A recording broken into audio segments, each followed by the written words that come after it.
All right, good day, everyone. Welcome back to today's segment of News You Can Use. My name is Mya Henry, and before anything, if you haven't seen the other uploads yet, be sure to check that out after you finish watching or listening to today's segment of News You Can Use, because just like today's session is going to be informative, so are all of the other sessions that we upload as well.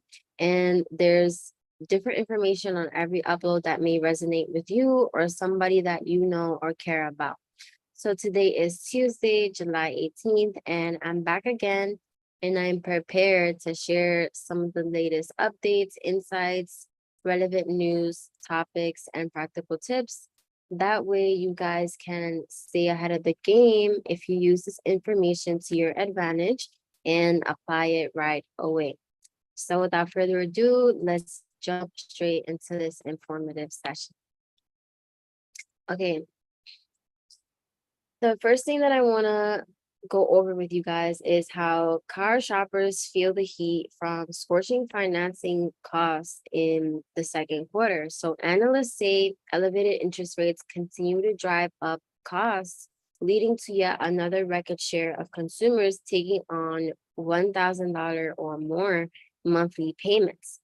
So in Santa Monica, California, the cost of financing a new vehicle remains at an all-time high as car shoppers search for a new ride this summer. New vehicle transaction data reveals that the record-breaking financing figures from the first quarter were unyielding in the second quarter. The share of consumers who financed a vehicle with a monthly payment of $1,000 or more reached an all-time peak of 17.1% in the second quarter, up from 16.8% in the first quarter of 2023 and 4.3% in the second quarter of 2019. Average monthly payments also reached a record high of $733 in the second quarter, which is up from $730 in the first quarter and $678 in the second quarter of 2022. The average percentage rate, or APR, ticked up 0.1 percentage point to 7.1%, compared to 7% in the first quarter and 5% in the second quarter of 2022. And 7.1% is the highest APR since the fourth quarter of 2007. The average amount financed remained above $40,000 for the fifth straight quarter, settling at $40,356 in the second quarter, slightly below the first quarter of 2023's mark of $40,468 and $40,602 in the second quarter of 2022. The double whammy of relentlessly high vehicle pricing and daunting borrowing costs is presenting significant challenges for shoppers in today's car market. The Federal Reserve's recent pause in interest rate hikes unfortunately didn't offer much relief for customers, and hints at a further raises later this year mean auto loan rates could even continue to increase. Analysts conducted a deeper dive into the makeup of $1,000 or more new vehicle monthly payments and discovered that not all four-figure auto loans look the same. Of the consumers who agreed to a $1,000 or more in monthly payment in the second quarter, there are two distinct subgroups. So 64.5% signed up for an average loan term range between 67 and 84 months on an average APR between 8.5 and 9.6. Analysts say this group made up of consumers who are paying thousands of dollars towards interest versus principal and could find themselves upside down on their auto loans down the road. 15.6% signed up for loan term lengths between 31 and 48 months and a 2% to a 4.8% APR. Analysts note this latter group is likely made up of savvy consumers who are taking advantage of subsidized finance offers, which typically consists of lower rate but shorter term loans.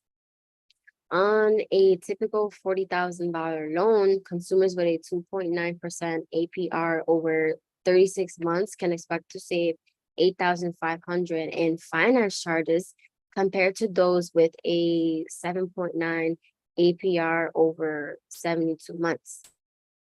There are better ways and worse ways to spend $1,000 per month on a car note.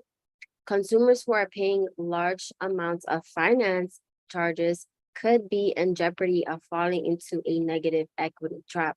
So it's crucial to come to the table with a comprehensive budget and a feeling for the financing elements of a car purchase beyond the monthly payment, including the APR.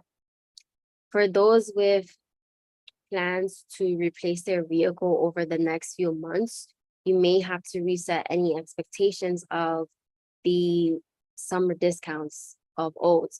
But on a more positive note, trade-in values remain elevated compared to pre-pandemic times. So shop around to ensure you get top dollar for the asset you own.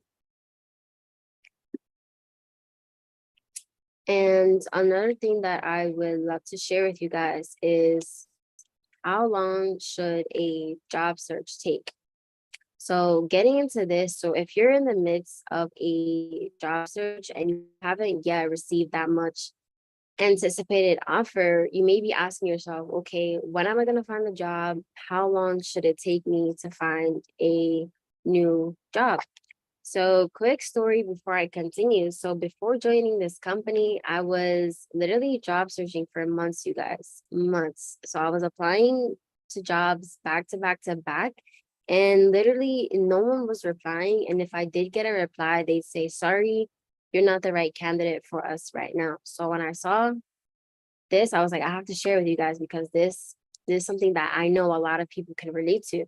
So it got to a point where I was like, all right, well, this is above me now. And I just believe that there's something better out there for me.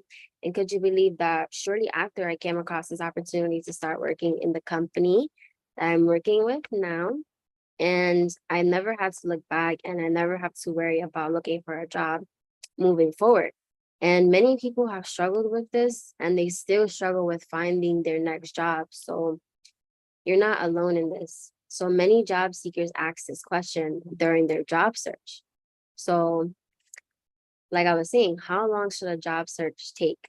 Well, guess what? There's no answer that's set in stone. So, trying to figure out how long your job search will take is more of a guesstimate than a true estimate. But that doesn't mean that you can't have a general idea of how long it may take, right? So there's no right or wrong answer to the how long question, but it varies greatly from person to person, job to job, job search to job search. And this is because there are multiple factors to consider, such as the current job market, the time of year, your level of experience, and your geographic flexibility, among others, right? So on average, it takes about 3 to 6 months from start to finish to get a job, and you have a 8.3% probability of getting a job interview from one job application. That means it could take as many as 10 to 20 applications to get to one interview. And on top of that, it can take 10 to 15 interviews to get one job offer. So if you ask me, that is a lot of time that you're spending applying to jobs, going to interviews, waiting, and just going back to the beginning and applying to more jobs, right? So that time, people actually go through this process, right? So instead of going through this process, why not go through a process that takes 15 minutes where you decide, okay, let me go into business for myself. So Another thing that I want to mention is that a 2018 study also found that it takes job hunters an average of 5 months to land a new position. So during this time, a job seeker will typically edit 4 versions of their resume, write 4 cover letters, submit 7 applications, and participate in 5 job interviews. So this all seems to align with a statistic and with data which found that average duration of unemployment as of December 2020 was 23.4 weeks. 23.4 weeks, you guys. And this is just one more reason why people should decide to go into business for themselves instead of focusing so hard on helping other people's dreams come true by exchanging your irreplaceable time for their very replaceable money. Because believe it or not, that's exactly what you're doing when you decide that you're going to go be an employee for your employer. So that's something that everyone should think about.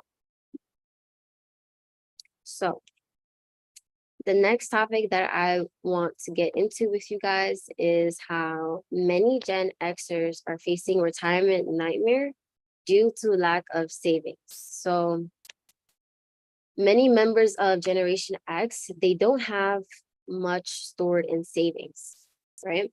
So a report found that the forgotten generation faces a dismissal retirement future.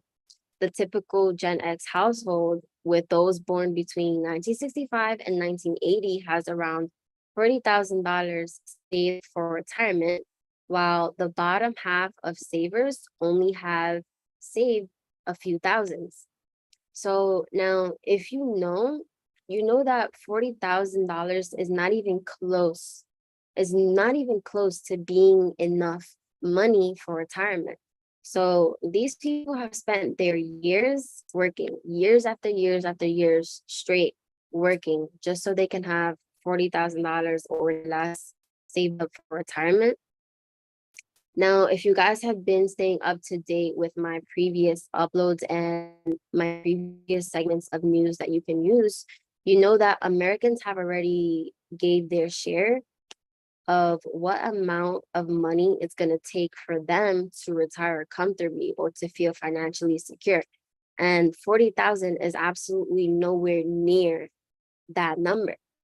With 40,000 for retirement, you are bound to have to go back to work soon.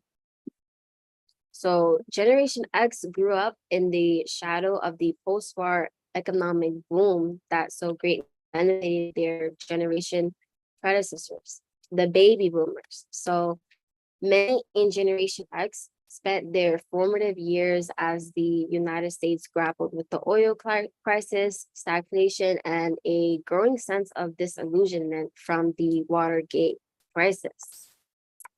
Slightly over half of Gen Xers have been employer-sponsored retirement plans, and most members, regardless of race, regardless of gender, regardless of income, are also failing to meet retirement savings targets. So researchers, they blame this on an increase in college debt and bad luck in wider economic conditions for the lapse. We also note the rapid decline of pension plans, putting the burden of retirement planning more onto the retiree instead of an employer. About 18% of Gen Xers have absolutely no retirement savings. And that's a huge number, you guys. So accruing savings takes time, and Social Security alone won't provide enough retirement income. So it's critically important that we change course quickly. The status quo means that we are looking at elder poverty for many Gen Xers and pressure on families for support. But generation isn't the only generation that could face retirement trouble. US Census data also found that nearly half of baby boomers and more than half of all workers don't have any retirement savings. Opinion polling released in May also found that less than half Americans expect to live a comfortable retirement and decreased from previous marks. So Gen Xers have a retirement plan that's sponsored by their employers. And you could see how far that's gotten them. If you're gonna decide to have a retirement plan, why not do it with a professional? And speaking of retirement plans, so we already touched base on Generation X. So let's go down to Gen Z, right? So Gen Z has already started to save for retirement already. And they're doing this a lot sooner than what the older generations have. And they're doing this a lot sooner than those who are older than them. So 66% of Gen Z has already started doing this and saving for retirement. So the median age for those who are starting to save is 19 years old. So this is 6 years younger than millennials and about half the age of baby boomers. So if you ask me, Generation Z is onto something because you just heard me tell you how these older generations barely have money saved up for retirement. And there's a large percent of people who have absolutely no money saved up for retirement. So it's impressive to me that Generation Z at the very young age of 19 has already taken that step to decide, okay, let me start saving money. All right. So another thing that I want to touch base in is how life is about to get so much more expensive for millions of families. So what do I mean by that? So several pandemic era safety net programs will be coming to an end at roughly the same time this fall. So that's going to create major economic squeeze for millions of families. But why does this matter? Why am I sharing this with you guys? So scores of Americans will soon start to be facing bigger bills for student loan payments, childcare, healthcare, and food, deepening the impact of years of inflation. So the real issue here is that these policies have definitely been a lifeline for families in the pandemic, in the recovery, right? Even though they were always intended to be temporary, there's a significant risk of disruption as they roll off. So the state of play, student loan payments will come due again in October for the first time in more than 3 years, you guys. Pandemic era funding for childcare will expire almost simultaneously, and more than 3 million children will lose access to care, and 70,000 childcare programs will close as a result. And another survey found that 4 in 10 childcare providers expect to raise tuition when the grant program ends. Work retirement for food stamps will also come back into effect this fall. And this will likely cause at least 500,000 people to lose their food assistance. And the recent debt ceiling agreement, which expanded work requirements to more beneficiaries, puts another 750,000 people at risk, according to an estimate by the Center on Budget and Policy Priorities. States are going to continue to trim their Medicaid rolls, removing people who enrolled during the pandemic but are no longer eligible. And most states already began this process this summer. More than 2 million people have already been disenrolled, and 75% of those people are probably people who have incomes low enough that they should still qualify, but they were removed because paperwork wasn't in order. So what are they saying? They're saying that we have all of these really big forms of assistance shutting down, at the same time raises a lot of concerns that some families will be affected on multiple dimensions. It's all of these additional costs that are coming at the same time, especially in a context where we continue to see inflation at a lower level. So the other side of this is that all of these measures were always meant to be temporary. Some economists say that they've have an inflationary effect, and unwinding them may actually be good for the economy. We're kind of in a weird situation where that will present some hardships to people who are losing their benefits. At the same time, from a macroeconomic perspective, we're kind of rooting for slower growth to get inflation back to the Fed's target, says Michael Shreen, the director of economic policy studies at the American Enterprise Institute. He also said that having them be temporary meant that they were going to go away at some point. And when things go away, that's hard for people. But originally, that was what they were designed to do. So, guys, all of these programs and systems that were put in place for people to benefit from are being taken away from them. And this may shock or even harm some families, even though they put so much emphasis on the word temporary. So it's kind of like people can't even say anything or complain because they knew that sooner or later it was going to happen. These benefits were going to be taken away from them. People are out here depending on external assistance, but the bad thing about that is that it can be taken away from them at any moment. And that's where you're going to be left there trying to figure out how are you going to make this work for you and your family. That's really scary if you ask me.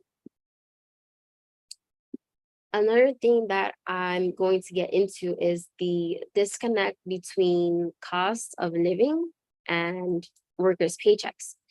So it's pretty evident that there's a disconnect between the cost of living and people's paychecks.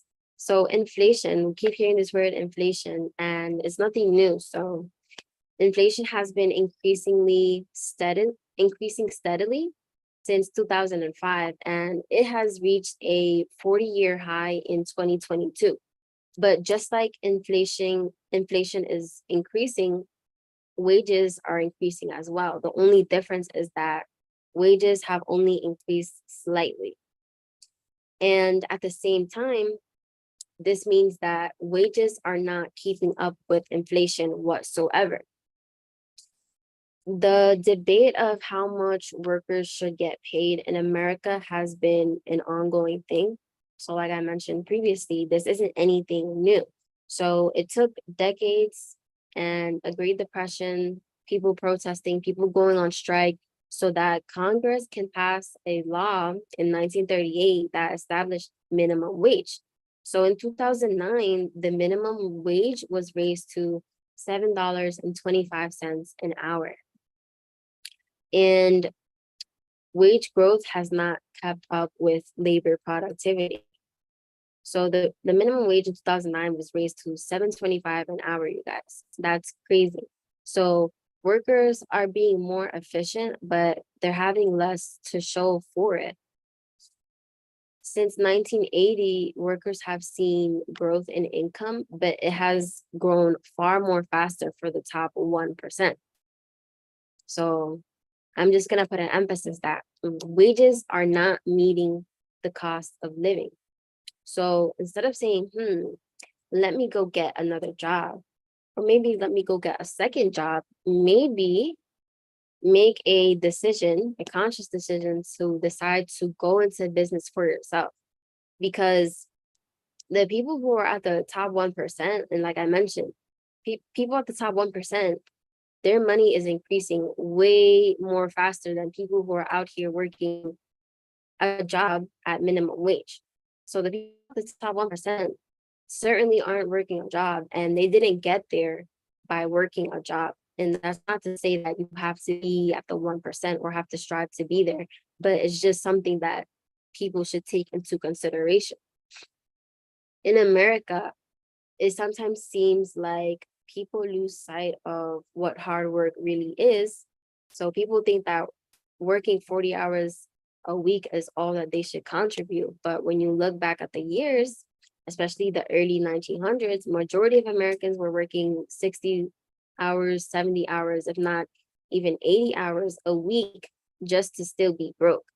So you got people who are working 2 jobs, maybe 3 jobs, just so that they can be able to put food on their table. And you're telling me that that's life? So people are slaving at their jobs, if not multiple jobs. And even then, they still can't make ends meet and they have to rely on the government or they have to rely on external assistance just so they can get by. So what does that tell you? MIT has a living wage calculator that goes over the 8 basic needs of each county in the United States. And according to its data, a person would have to make 2 times more than their current wage just so that they can be able to support their family. And you guys already see how much of a hassle it could be to raise wages. So if that doesn't open your guys' eyes and open your ears, I honestly don't know what else will. Wages aren't cutting it no more because wages aren't keeping up with inflation. So it's time to take a different route because obviously working at a job just isn't doing it for many people, many Americans. So with that being said, I'm concluding today's session right here. So I hope that the news that I'm sharing with you all is something that you can use to your advantage and something that clicks inside of you that says, yeah, maybe I should go into business for myself. So for anybody who's interested, never hesitate to reach out to me. And of course, don't forget to like, comment, subscribe, because this is information that is extremely useful and information that you don't hear on a daily basis. And most importantly, share this video with people that you love or people that you care about or with anyone that you know that could benefit from this information. So I'm Mya Henry, and I'll see you guys tomorrow.